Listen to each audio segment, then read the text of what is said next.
les 4 premières lettres des 4 premiers enfants sont les lettres qui composent le mot Israël. Réhouben, Shiméon, Lévi, Juda. Les 4 lettres fondamentales. C'est extraordinaire, non? C'est-à-dire que nous sommes ici en train de lire quelque chose d'incroyable dans la Torah, c'est qu'en fait, les noms sont plus que des noms. Ce sont des fondements même d'Israël. On est en train de sortir les fondements d'Israël, de l'Égypte. C'est pourquoi ce ne sont plus des prénoms, mais ce sont des noms. La valeur des noms. Incroyable. Voilà que les 4 premières lettres nous appellent à comprendre qu'Israël va bientôt sortir d'Égypte. Écoutez la suite. Réhouven, Shiméon, Lévi, Juda, Issachar, Zavulon, Benjamin, Dan, Nephtali, Gad et Aser. Les personnes issues de Yaakov étaient au nombre de 70 âmes, littéralement traduit, 70 âmes. D'accord? Quand on parle de l'âme, on parle pas seulement des corps, on parle de quelque chose qui est très intérieur. Et c'est tout cet intérieur qui va sortir d'Égypte. Et on continue. Joseph, était alors en Égypte. C'est important qu'ils le disent. Il dit, ils vont sortir d'Égypte et Joseph était encore là. Écoutez la suite. Joseph mourut, ainsi que tous ses frères et toute cette génération-là. Écoutez la suite. Les enfants d'Israël, Bnei Israël, s'accrurent, furent féconds, je lis en français, d'accord? Écoutez bien, furent féconds et multiplièrent. Ils s'accrurent et devinrent de plus en plus puissants, et le pays en fut rempli. Maintenant, je vais lire avec le texte une pensée hébraïque. Et on va comprendre de quoi il s'agit. Nous relisons à partir du verset 6. Yosef mourut, ainsi que tous ses frères et toute cette génération-là. Les enfants d'Israël furent féconds et pullulèrent. Vous supprimez multiplièrent. Il faut lire pulluler et non pas multiplier. Ils pullulèrent et devinrent de plus en plus puissants, et le pays en fut rempli. Écoutez, multiplier, c'est quoi multiplier? Multiplier, c'est 2 fois 2, 4. 10 fois 2, 20. Je multiplie. C'est-à-dire qu'une multiplication nous donne un chiffre exact. D'accord? Vous avez un chiffre exact quand tu multiplies. Tu as eu 2 enfants, puis tu en as eu 3 ou 4. On a multiplié. Mais quand on parle de pulluler, ce n'est plus de la multiplication. Pulluler, ça veut dire être envahi, sans contrôle. Ils pullulèrent. J'ai écrit au mot au tableau, sheretz. Vaishretsu. Le mot nous dit ici, sheretz. Le mot sheretz signifie donc, oh là, pas grave. Le mot sheretz signifie pulluler. Mais en réalité, on peut traduire par un autre mot hébreu, par plusieurs mots.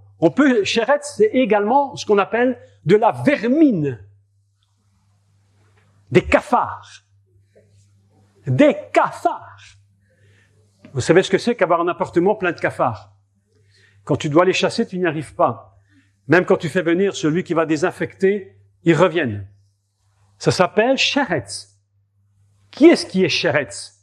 Les rats, les souris, les cafards, les fourmis, les reptiles, toutes ces bestioles qu'on ne peut même pas contrôler. Et voilà ce que nous dit la Torah. Le peuple d'Israël était considéré comme de la vermine. Écoutez maintenant.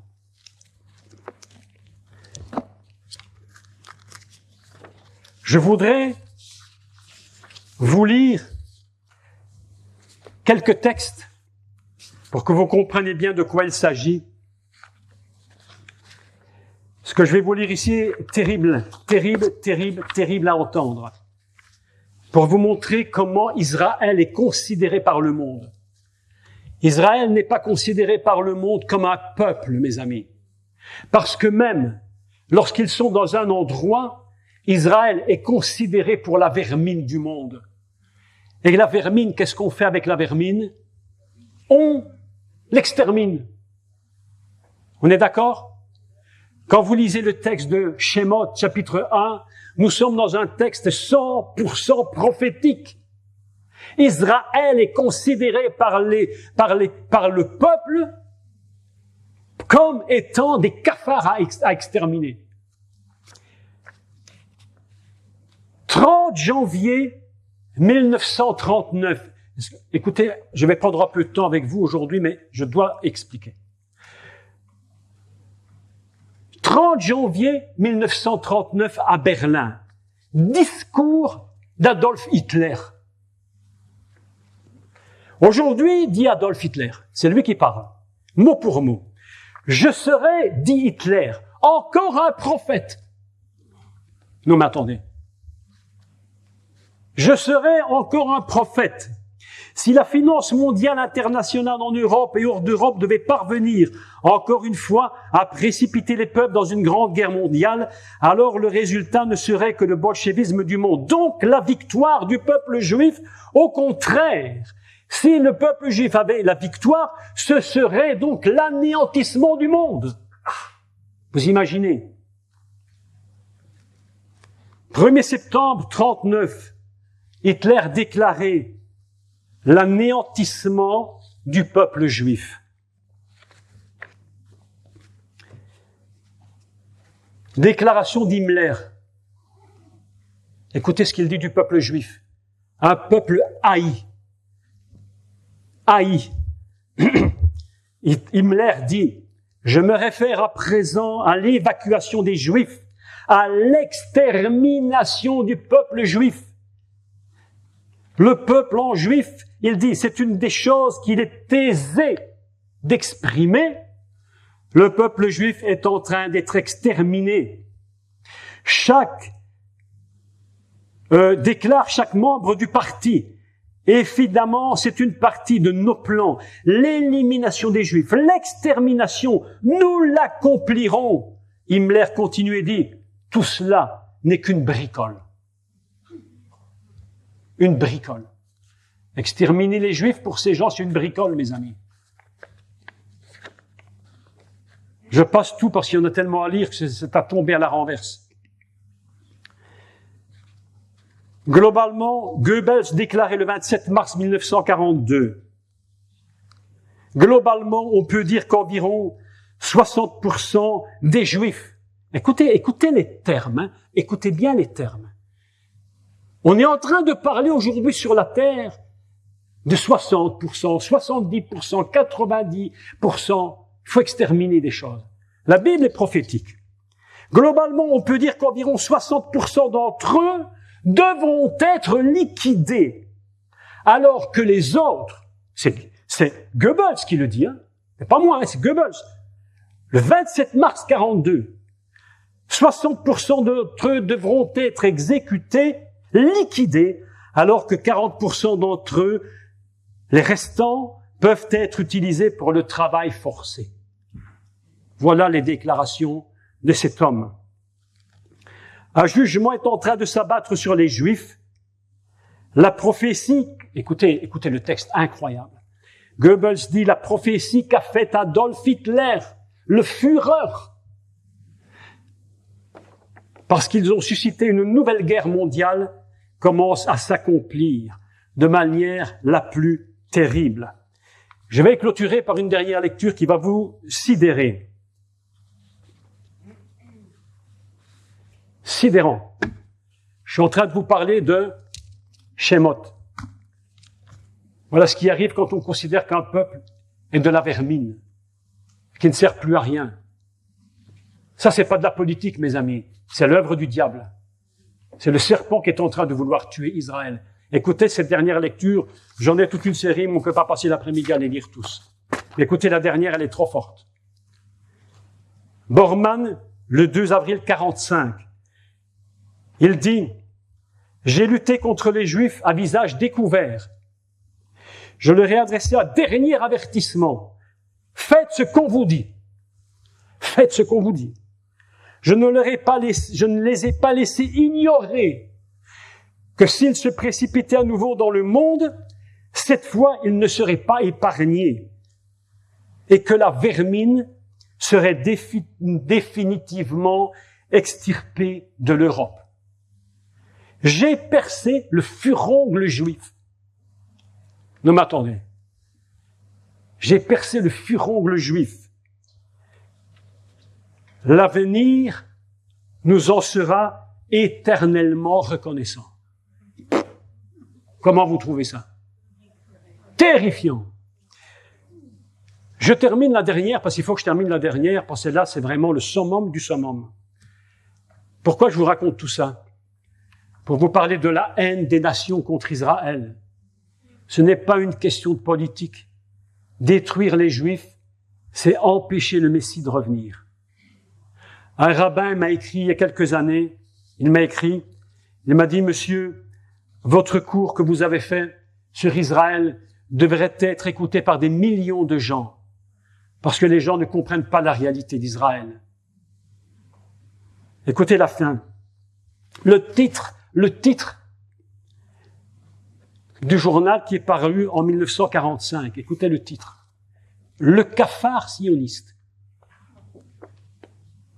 Le cafard sioniste. Dans un article intitulé, j'ai fait une erreur, je corrige mon erreur. C'est pas en 45, c'est en 2009. En 2009. Dans un journal qui s'appelle Kohétien Fakir Hashem El Sayed. Un journal kohétien qui écrit ceci en 2009. Le cafard sioniste.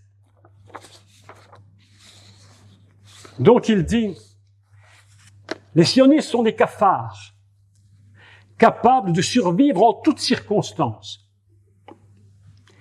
et ne reculant devant rien pour assurer leur propre existence.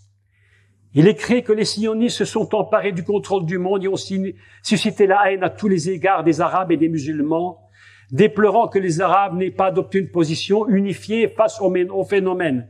Je compare le sionisme à un cafard. Depuis des milliers d'années, le sionisme se bat pour rester en vie par tous les moyens possibles. Il continue en disant, il existe plusieurs types de cafards.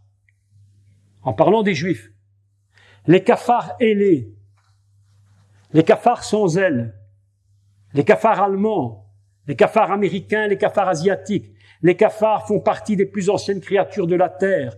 Ils peuvent supporter les conditions les plus difficiles, que n'importe quelle créature s'adapte rapidement à leur environnement. Il existe en réalité 4000 sortes de cafards. Je compare le sionisme à un cafard depuis des milliers d'années. Le sionisme se bat pour rester en vie. Mes amis, écoutez-moi. Quand on parle du sionisme, il faut faire très attention à ce qu'on dit. Parce qu'aujourd'hui, quand on parle du sionisme, on parle de quoi? On parle, tous ces sionistes qui sont en train d'envahir le monde. Mais mes amis, on ne parle pas du même sioniste que nous. Nous ne parlons pas des sionistes qui détruisent le monde. Ça, c'est une interprétation erronée. Nous parlons du retour à Sion. Le véritable sionisme, c'est quoi? C'est le retour du peuple à Sion, là où se trouve la maison de Dieu. Lorsque les nations monteront à Sion pour adorer l'Éternel, ça c'est le véritable sionisme. Aujourd'hui, on est en train de faire un amalgame politique incroyable. On est en train de tout mélanger. On mélange le sionisme politique qui ne veut plus rien dire. Et j'entends des chrétiens qui me parlent de sionisme, mes amis. J'entends des chrétiens qui me parlent de cela et qui me parlent du sionisme. Oh, le sionisme, comment est-ce possible?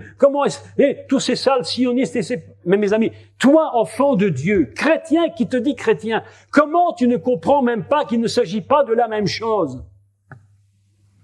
La Bible nous enseigne clairement qu'Israël retournera à Sion. Oui ou non? Et qu'est-ce qu'il fera à Sion? Il montera sur la montagne de l'Éternel pour adorer le roi, le Messie qui est venu. Et toutes les nations monteront à Jérusalem pour adorer le roi. C'est-à-dire qu'il y a une incompréhension une incompréhension inimaginable concernant Israël et le sionisme. Mes amis, la Torah est en train de nous parler clairement. Elle nous dit prophétiquement que le peuple d'Israël, où qu'il soit, est devenu un peuple qu'il faut éliminer. La haine d'Israël vient non pas de la politique, mais elle vient d'un personnage très étrange dans la Bible, qui va dire une phrase absolument incroyable dont je vous parlerai probablement demain matin. Il s'appelle Esav. Ésaü. Ésaü a dit une phrase terrible. Ce sera le cours de demain. Je dis une parenthèse. Il a dit une phrase terrible en partant de son frère Jacob. Lorsque Jacob avait pris le droit d'aînesse, vous vous souvenez qu'il a pris le droit d'aînesse? Et lorsque Jacob a pris le droit d'aînesse et qu'Ésav s'est vu dépourvu du droit d'aînesse, Ésav était désespéré. Désespéré. Et il s'est tourné vers son père. Il a dit, mon père, s'il te plaît, est-ce qu'il n'y a pas encore une bénédiction pour moi? Et son père se retourne vers Ésav et lui dit, mon fils, la bénédiction du droit d'aînesse, écoutez-moi, écoutez, il n'y en a qu'une seule. Il n'y a pas deux bénédictions du droit d'aînesse. Et alors, j'explique tout ça en détail demain. Mais je dis cette phrase. Et Ésav était désespéré. Il rentre dans une colère incroyable. Incroyable.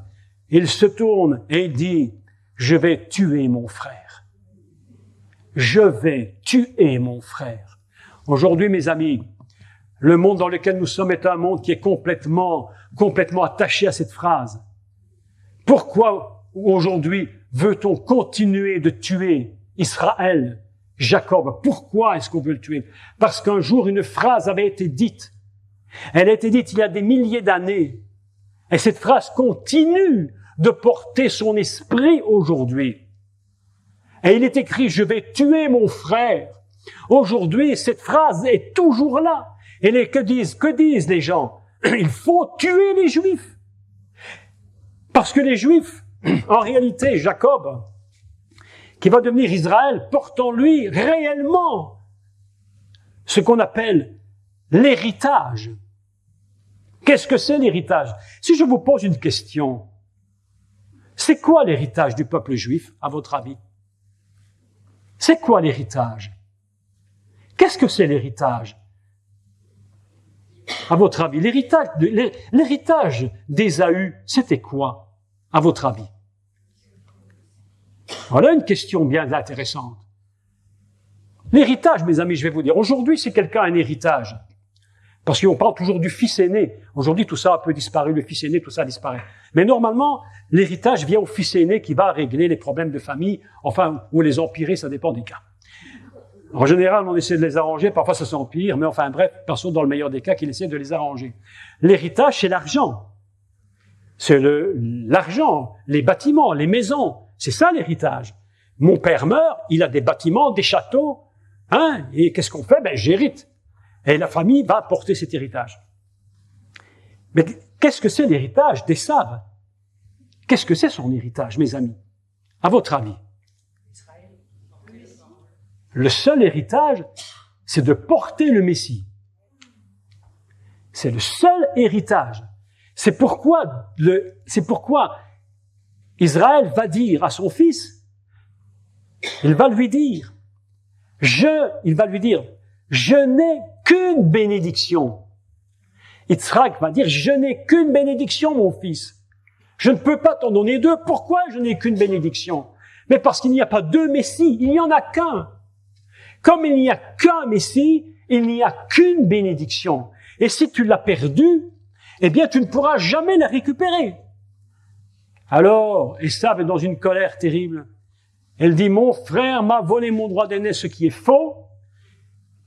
Jacob n'a jamais volé le droit d'aînesse, il l'a acheté pour un plat de lentilles. La bénédiction, par contre, mais je vous parlerai de tout ça demain, il l'a obtenue par ruse. Mais qu'importe, il l'a obtenu. Et quand son frère voit qu'il y a une catastrophe, il se rend compte qu'il a perdu le droit à l'héritage unique. Il se tourne et il menace et il dit, Yaakov, je vais tuer mon frère. Aujourd'hui, mes amis, cette phrase continue de résonner dans les oreilles. Je vais tuer mon frère. Il ne va pas subsister.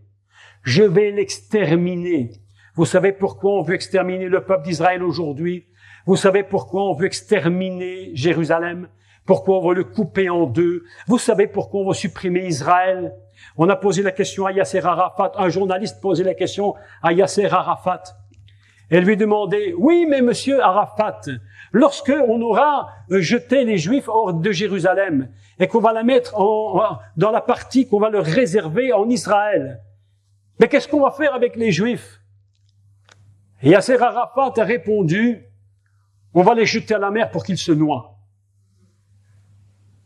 Mes amis, Israël qui va céder Jérusalem, mais c'est la folie totale. Israël coupé en deux, Jérusalem coupé en deux, Israël donné en pâture. Vous croyez que lorsque les Juifs resteront dans leur petit coin, qu'on va les laisser là? Le but n'est pas de laisser un seul Juif survivre.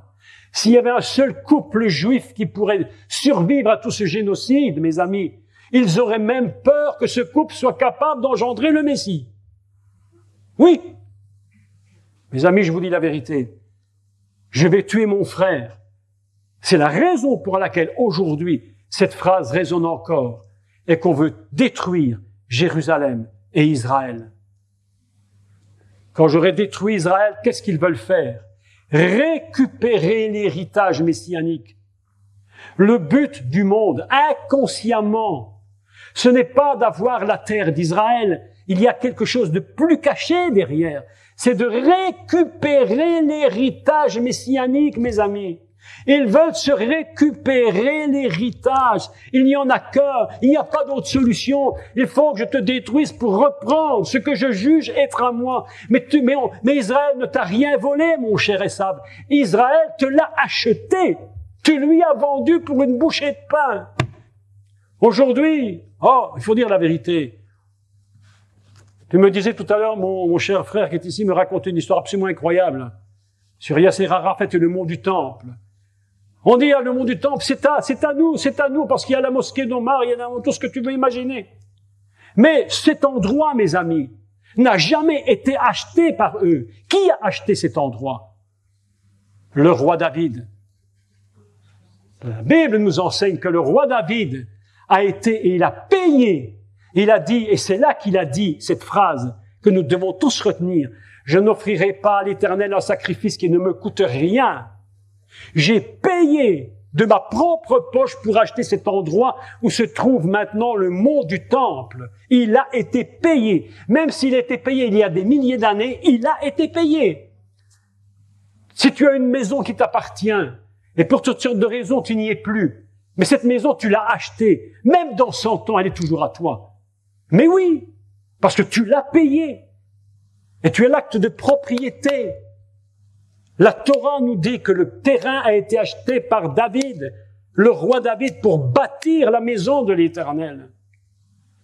Je vais tuer mon frère. Je vais récupérer l'héritage que j'ai perdu il y a des milliers d'années. Mais dans l'inconscient collectif du monde et dans l'inconscient collectif de ces personnes qu'on appelle entre guillemets palestiniens, mais enfin il y aurait beaucoup à dire là-dessus, eh bien l'inconscient veut récupérer non pas une terre uniquement, ils veulent récupérer la fonction du Messie.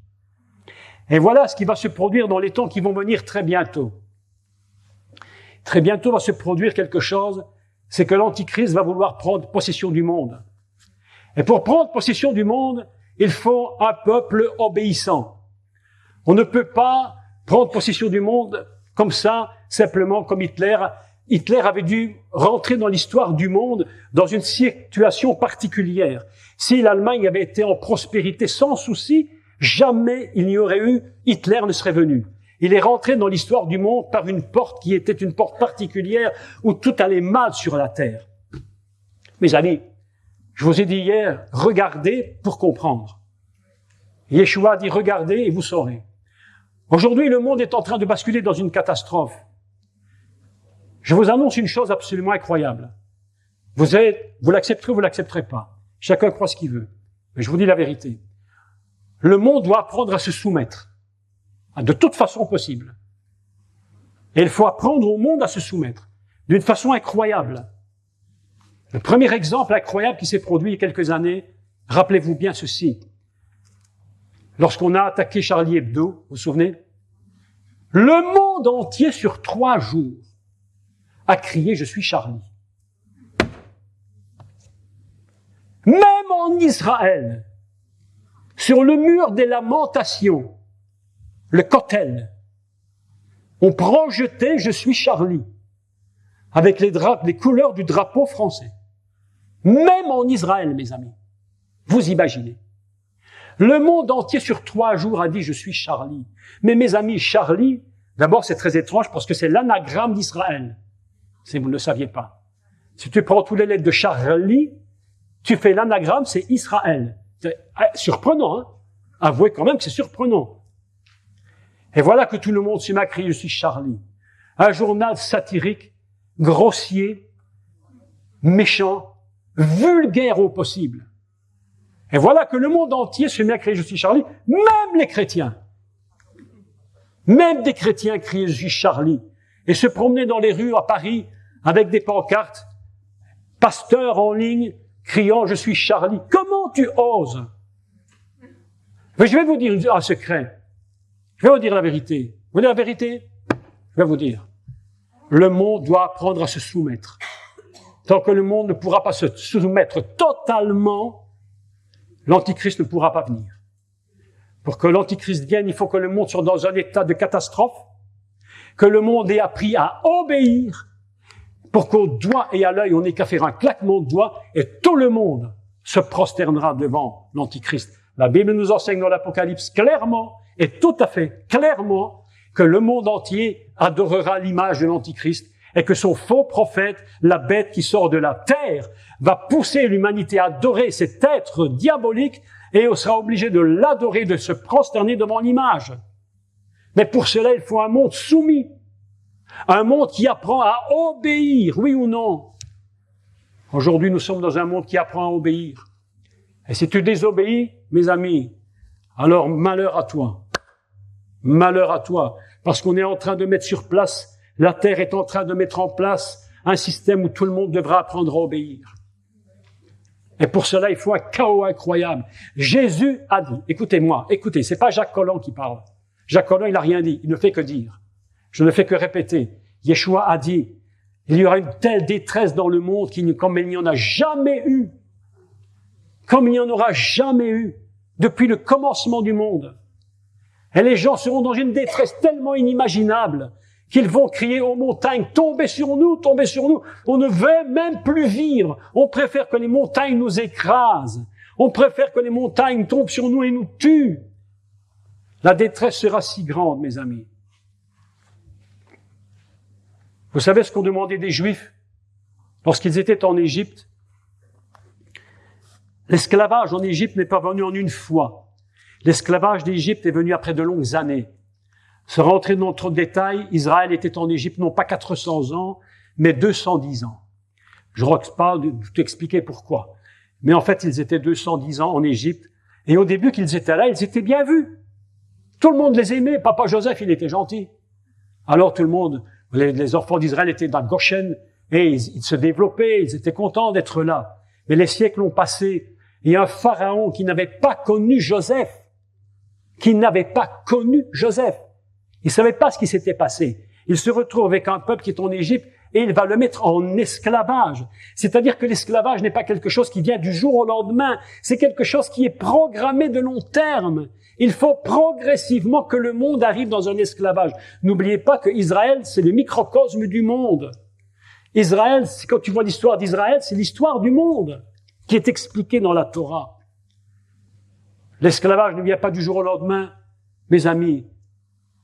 L'esclavage, et je vais vous dire un truc incroyable, difficile à comprendre probablement. L'esclavage ça s'apprend. Ah oui. On peut apprendre à être esclave. Et le pire de l'esclavage, vous savez ce que c'est? C'est lorsqu'on finit par aimer l'esclavage plus que la liberté. Oui. Est-ce que vous savez que seulement 20% des enfants d'Israël ont quitté l'Égypte? 80% sont restés en Égypte. Selon les statistiques qu'ont fait les maîtres d'Israël, seulement 20% ont quitté l'Égypte. 20% préféraient l'esclavage à la liberté. Ils préféraient rester esclaves parce que dans l'esclavage, ils avaient une sorte de bien-être. Comment?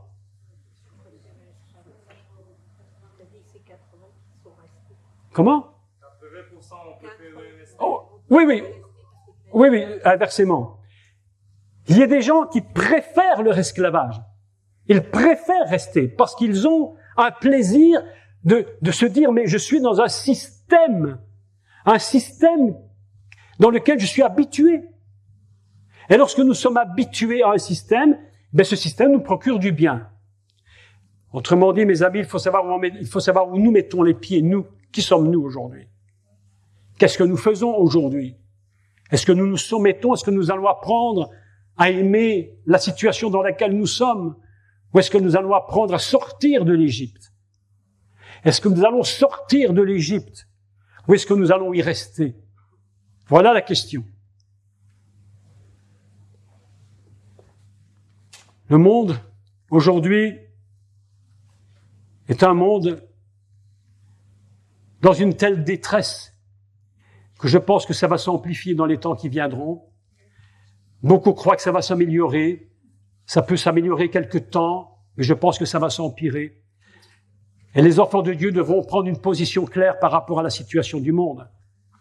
Est-ce que nous allons quitter l'Égypte, le pays des enfermements, ou est-ce que nous allons prendre une position pour le Seigneur? Comment allons-nous faire? Qu'est-ce que nous allons devenir?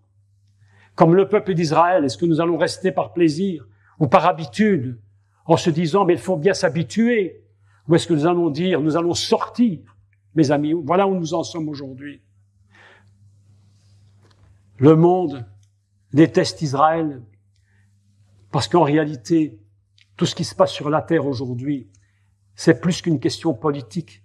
Je vous dis la vérité. Ce qui se passe sur la terre aujourd'hui est une question messianique. C'est une question messianique.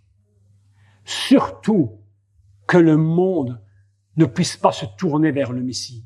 Surtout parce que le diable sait très bien que le Messie va revenir. Il sait très bien, il ne sait pas quand, mais la Bible nous enseigne qu'il sait très bien que les jours sont comptés. Aujourd'hui, les jours sont comptés. Le Seigneur est à la porte. Le Seigneur est à la porte. Il sait très bien que les jours sont comptés. C'est pourquoi il est en train de se déchaîner. Et comme le peuple d'Israël en Égypte, il va essayer d'enfermer l'humanité dans ce piège égyptien, dans ce Mitzraïm, où il n'y a pas moyen de sortir ni en haut, ni en bas, ni devant, ni en arrière, ni à droite, ni à gauche. Il n'y a plus d'échappatoire pour le monde, mes amis. Je vous dis une vérité. Écoutez-moi. Il n'y a plus d'échappatoire pour le monde, sinon par la foi en Jésus-Christ. C'est le Messie qui nous libère. C'est le seul qui va nous libérer. C'est le seul qui nous sortira de là. Les gens veulent leur liberté, mais il n'y a pas de liberté en esclavage. Vous imaginez quand la majorité d'un peuple préfère l'esclavage à la liberté. Et les voix de Esav continuent de résonner. Je vais tuer mon frère. Je vais tuer mon frère. Parce que si je ne le tue pas, je ne pourrai pas récupérer mon héritage. Vous comprenez ces choses? Tout ce qui s'est passé pendant la Shoah, l'extermination des millions de Juifs. Combien? 6 millions? 6 millions, mes amis. C'est pas par hasard. 6 millions. Pourquoi 6? Pourquoi 6? Pourquoi le chiffre 6 est-il apparu? Parce que le 6, mes amis, c'est le jour où Adam apparaît sur la terre. Et Adam, c'est qui?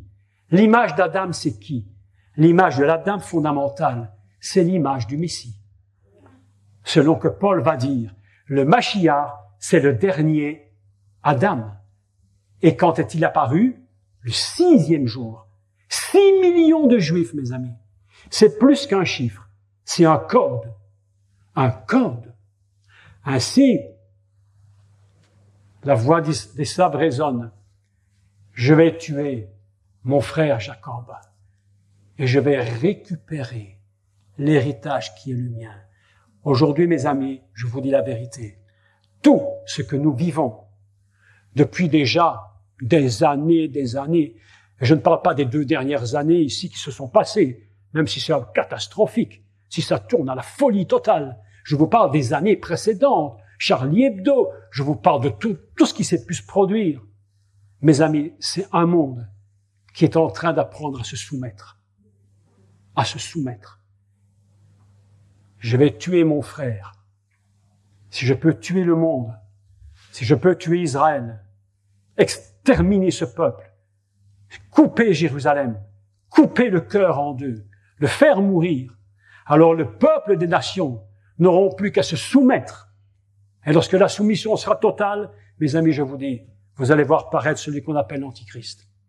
J'appelle l'Église aujourd'hui. Je vous appelle tous aujourd'hui. Et je vous pose la question, qu'allez-vous faire demain, dans le pire des cas? Qu'allez-vous faire demain? Comment allez-vous vous en sortir? Voilà une question. Allez-vous rester en Égypte? Allez-vous vous dire, en Égypte, j'ai quand même une part de liberté? Le monde ne se rend même pas compte que le monde est esclave. L'apôtre Paul dit, on est esclave de ce qui domine sur nous. Autrement dit, vous voyez le monde autour de vous, c'est un monde en esclavage, total esclavage. Je suis surpris de voir combien de chrétiens sont esclaves du monde. Ils préfèrent le monde aux choses de Dieu. Je vous pose une question simple. Quelle est votre consécration à l'Éternel? Comment vous consacrez-vous à Dieu? Est-ce que vous priez 3 minutes le matin ou pas du tout? Est-ce que vous avez la capacité de vous tenir devant le maître du monde, devant le roi de gloire, de prier, de chercher Dieu, de l'aimer plus que tout, de dire Seigneur, je ne veux que toi. Le reste ne m'intéresse plus. Si tu aimes plus ta voiture que Dieu, si tu aimes plus ton boulot que Dieu, si tu aimes plus ta maison et tes facilités, tes voyages et tes vacances que Dieu, mais où en es-tu? Si tu préfères avoir la liberté pour voyager plus que Dieu, mais où en es-tu? Je te pose la question. Qu'est-ce que tu fais aujourd'hui? Comment vas-tu agir demain? Et si le pire vient demain, est-ce que nous allons tous nous retrouver ici, les mêmes, ou est-ce que les 3/4 auront disparu? Je vous pose la question. J'espère que si on me revient et que je suis encore là, j'espère vous retrouver tous. Je ne pourrai pas me retrouver avec un 10e, avec 20% d'entre vous. La question est celle-ci. Nous ne sommes plus dans un monde qui fonctionne uniquement sur la politique. C'est une erreur de le croire. Nous fonctionnons sur le retour du Messie. Nous fonctionnons sur le retour du Messie. Et c'est pourquoi tout va si mal. Parce qu'il est à la porte. Et il dit, je suis à la porte. Je suis en train de revenir. Je vais bientôt arriver. Mon Église, où es-tu? Mon Église, où es-tu? Mes enfants, où es-tu? Israël, où es-tu? Que fais-tu? Qu'est-ce que tu choisis? Voilà la question que je vous pose maintenant. L'Esprit de Dieu parle et nous demande comment allez-vous réagir? Comment allez-vous réagir? Je vous dis que ces textes-là, ces textes de Torah, sont des textes totalement prophétiques. On peut discuter, mais si vous voulez discuter, discutez avec la Torah, pas avec moi. Je ne vous dis que ce que la Bible dit. Ça, c'est la prophétie. Elle a été donnée il y a des milliers d'années pour que nous comprenions aujourd'hui comment fonctionne le monde. Vous savez qu'un véritable prophète ne prophétise jamais l'avenir. Un prophète véritable prophétise selon ce qui est écrit dans le passé. Parce que ce qui a été écrit nous révèle ce qui est à venir. La prophétie, c'est pas des illusions, c'est ce qui est écrit dans la Bible. le véritable prophète, se tourne vers le passé et dit, qu'a dit Dieu? Qu'a-t-il dit? Voilà ce qu'il a dit. Aujourd'hui, mes amis, je clôture. Quand tu entends parler d'Israël, quand tu entends parler du sionisme, ne sois pas surpris. On ne parle pas du même Sion. Nous parlons du retour du peuple d'Israël en Israël, là où est le temple. C'est ça, Sion, dont nous parlons. Lorsque nous parlons de Jérusalem, nous ne parlons pas de la même Jérusalem. Je vous expliquerai ce qu'est la véritable Jérusalem. Celle dont il est écrit « Et je vis la Jérusalem céleste descendre du ciel comme une mer ». Vous voyez qu'il y a une Jérusalem céleste. Est-ce que vous saviez qu'il y a un jardin d'Éden céleste? Il y a un jardin d'Éden terrestre. Mes amis, nous parlons, c'est pourquoi je vous ai dit ce matin, il faut que nous quittions ce temporel pour rentrer dans l'éternel. Si nous ne rentrons pas dans le système d'éternité, que nous apprenons à quitter le temporel et le perpétuel, eh bien, nous allons pouvoir comprendre ce que je dis. Mais si certains sont restés typiquement sur terre, accrochés au monde, ce que je leur dis leur passe au-dessus de la tête, ils ne peuvent pas comprendre. Mais je ne vous parle pas des choses de la terre. Je vous parle des choses d'en haut. Yeshua a dit, je suis venu pour vous donner la vie. La vie? Non, la vie éternelle. Il n'a pas dit la vie temporelle. Il n'a pas dit la vie perpétuelle. La vie perpétuelle, c'était pour qui la perpétuité? C'était pour qui la perpétuité? C'était pour les sacrificateurs. Ils faisaient des sacrifices perpétuels. Mais Jésus n'a pas dit, je viens donner la vie perpétuelle. Sinon, il se serait mis au niveau des sacrificateurs terrestres. Il a dit, je suis venu vous donner la vie éternelle, sacrificateur du Dieu très haut. Voilà, mes amis, ce que je voulais vous dire en quelques mots aujourd'hui. J'espère que j'ai pas été trop long, trop compliqué. Néanmoins, je voudrais quand même qu'on puisse prier avant de se quitter aujourd'hui et qu'on puisse se remettre quelques minutes sans complication, chacun devant le Seigneur et dire, mon Dieu, nous sommes dans des temps messianiques comme jamais on a été. On n'a jamais été si proche du retour du Seigneur. Mes amis, le mont des Oliviers est en train de se préparer à la réjouissance. Jésus revient au mont des Oliviers. Écoutez, il ne revient pas au mont des Orangers. Il ne revient pas au mont des Bananiers. Il ne revient pas au nom des Pruniers. Il ne revient pas au nom, non, il revient au nom des Oliviers. Vous savez pourquoi? Est-ce que vous savez pourquoi il revient au nom des Oliviers? Est-ce que vous savez pourquoi? Mon frère, tu sais pourquoi? Parce que l'olive, c'est le seul fruit qui donne l'huile d'onction. Tu peux presser des oranges, mais tu feras jamais l'huile pour le tabernacle. Tu feras du jus d'orange, mais tu ne feras jamais l'huile pour allumer la lampe. La seule qui donne l'onction, c'est l'olive. Yeshua se retirait, la Bible nous dit, il se retirait au jardin des Oliviers. Il va être crucifié. Il était au jardin des Oliviers. Il s'entoure de l'onction. Il s'entoure des olives. Plus que l'olive est encore dans le fruit. Elle n'est pas encore pressée. Mais Gethsemane, ça veut dire le pressoir à l'huile. Il s'entoure dans un jardin où on va presser de l'huile. Parce que c'est le seul endroit où il peut tenir ferme contre la tentation et contre l'échec. Mes amis, si tu te tiens pas dans le jardin des Oliviers, ne te tiens jamais dans le jardin des Orangers. Beaucoup de chrétiens sont dans le jardin des bananiers. Beaucoup de chrétiens sont dans le jardin des pruniers. Et ils se disent, pourquoi ça ne fonctionne pas? Parce que Dieu te demande de te tenir dans le jardin des oliviers. Parce que c'est au jardin des oliviers qu'est l'onction. C'est là qu'est l'onction, ma sœur. Ah, ma chère sœur. Je te dis la vérité. Tiens-toi dans le jardin des oliviers, jour par jour. Ne cherche rien d'autre que l'huile d'onction. Entoure-toi du jardin. Entoure-toi des arbres. Concentre-toi sur les arbres. Va manger le fruit des olives. Remplis-toi de l'olive. Parce que c'est là que le Messie a été vainqueur pour aller jusqu'à la croix. Si tu n'es pas au jardin des oliviers, il n'y a pas de croix. Il n'y a pas de salut. Le salut n'a pas commencé ailleurs qu'au jardin des Oliviers.